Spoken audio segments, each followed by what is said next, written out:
ये फैसला बहुत अहम हुआ है।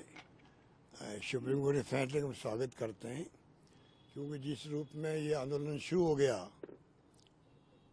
युवाओं ने, छात्रों ने, आम जनता ने, एक्टिविस्ट ने कोई पीछे नहीं रहे। तो सरकार को भी समझ में आ जाना चाहिए कि जनता क्या चाहती है। ये जनरेशन का सवाल है, आने वाली पीढ़ियों का सवाल है। अरावली नहीं रहेगी तो क्या होगा इस देश के अंदर। आज गैस चैम्बर बना हुआ है दिल्ली, अगर अरावली नहीं रहेगी तो कितना क्या होगा देश में, कहाँ का गैस चैम्बर बनेंगे, कोई कल्पना कर सकता है क्या। बड़े बड़े एक्सपर्ट की राय सामने आती है, लगातार आ रही है इन दिनों के अंदर। तब समझ आना चाहिए सरकार को कि अरावली का कितना बड़ा महत्व है।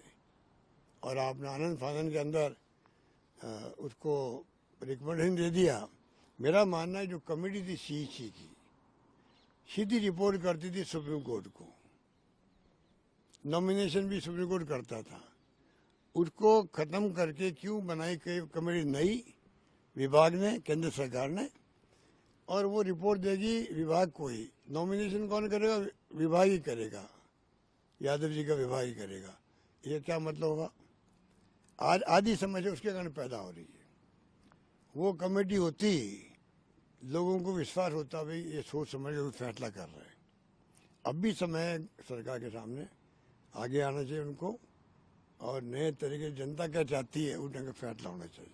जयराम रमेश जी जो कि कांग्रेस के लीडर हैं, उन्होंने इस पूरे मामले में जब अब रोक लग गई है वापिस से, तो जो मौजूदा वन पर्यावरण मंत्री है उनकी स्थिति की नहीं, उन्होंने बल्कि उचित मांग करी है।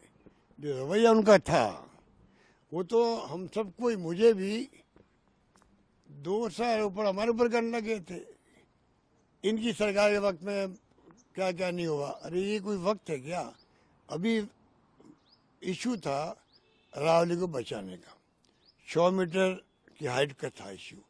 उस पर बोलने के बजाय अब गिल्टी कॉन्शियस होकर के एक के बाद इंटरव्यू दे रहे हो। तब भी मैंने कहा था 12 इंटरव्यू देने की क्या जरूरत थी इनको, और 6 पेज का प्रेस नोट जारी करना जयपुर से क्या जरूरत थी? यहाँ की सरकार से, राजेंद्र राठौड़ साहब के माध्यम से क्या जरूरत थी? अगर सच्चाई इनके पक्ष में होती तो 1 पेज बहुत था प्रेस नोट में, और 1 इंटरव्यू बहुत था दिल्ली के अंदर। ये मेरा मानना है। सर मेरा लास्ट सवाल है, क्योंकि इस पूरी मामले को मुहिम के रूप में आप लोगों ने उठाया, खासतौर पे आपने अपनी DPW शुरुआत करी एक तरीके से राजस्थान में, वो एक बड़ा आंदोलन के रूप में बना, और उसके बाद आज वापस ये पूरा निर्णय वापस देख लेना पड़ा। इसके लिए श्रेय किसको देते, क्योंकि आपने मुहिम शुरुआत करी थी, लोग जुड़े? जनता को देते हैं। जैसे ही मुहिम की शुरुआत करी DP बदलने से,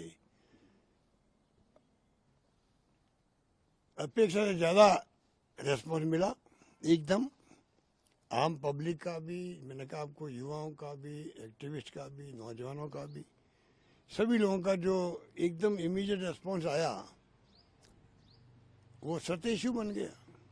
तो इसका मतलब है कि सही इशू पे लोग साथ देते हैं, ये मेरा मानना है। Thank you.